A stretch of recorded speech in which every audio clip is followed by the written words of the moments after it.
Welcome to America News.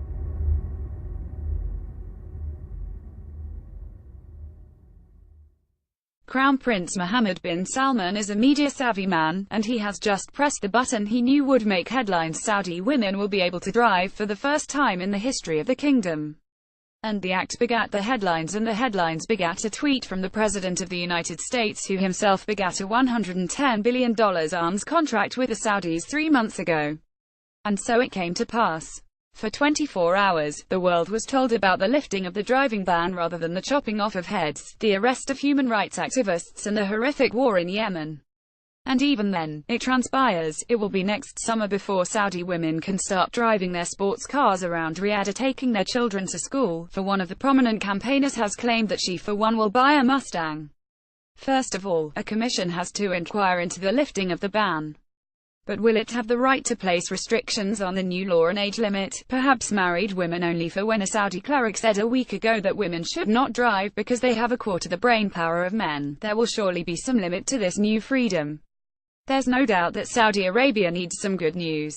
Its fury at Shiite Iran, where women have been driving for decades, has turned out to be just another Shia hate campaign. Its attempt to isolate Qatar is failing. Its war in Yemen, 10,000 dead, 40,000 wounded, is viewed with increasing distaste by the Saudis, let alone by the Yemenis themselves, whose country's destruction has led to a cholera epidemic and whose destitution means that more than half the population live in poverty and who cannot dream of feeding their children, let alone buying a Mustang. Many Saudis have Yemeni origins, remember the Bin Ladens, and the country's Shiite minority are against the bombing of their fellow Shiite Houthis in Yemen. But since the West adopted the women of Saudi Arabia's cause in their desire to drive, the lifting of the ban must be regarded as a giant publicity step forward in human rights, for women's equality in the Islamic world, and for Saudi Arabia's progress in the Gulf, albeit that every other Arab country in the region has allowed women to drive cars for years.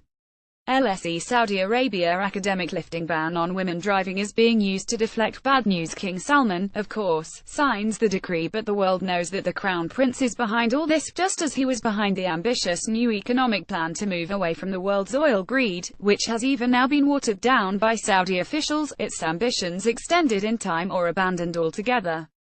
Many oil analysts fear that Saudi oil reserves are not as large as the kingdom says, that Iran's oil reserves may be underestimated, that even Syria's may be higher than believed, especially if the Mediterranean coast is tapped.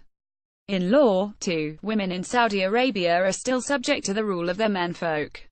Lifting a driving ban will not damage a patriarchal society whose very Sunni faith is dominated by the Puritan teachings of Abdul Wahhab, the 18th century aesthete who formed an alliance with the House of Saud. Made an eyes-suppressing report into Saudi Arabia's funding of extremism to protect Ham's deals. Like all immensely wealthy states, Saudi Arabia could be capable of enormous good in the world.